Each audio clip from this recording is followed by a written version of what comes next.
Pakistan cricket board ने आला सतही क्रिकेट टेक्निकल कमेटी तश्कील दे दी। साबिक कप्तान मिसबाहुल हक को कमेटी का सरबराह मुकर्रर किया गया है। साबिक कप्तान इंजमामुल हक और Mohammad Hafeez cricket technical committee के रुकन होंगे।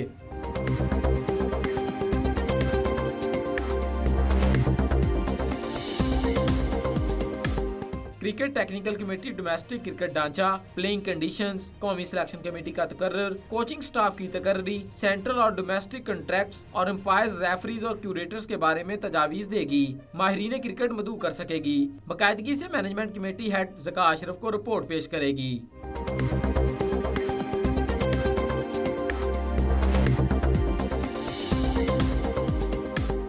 मैनेजमेंट कमेटी के चेयरमैन ज़का अशरफ का कहना है कि तीनों साबिक कप्तान क्रिकेट की जबरदस्त मालूमात रखते हैं और जदीद दौर की क्रिकेट के तकाज़ों को अच्छी तरह समझते हैं। मिसबाहुल हक, इंजमामुल हक और मोहम्मद हफीज की मौजूदगी से सिस्टम को बेहतर बनाने में मदद मिलेगी। इजाज शेख, न्यूज़ 1 लाहौर।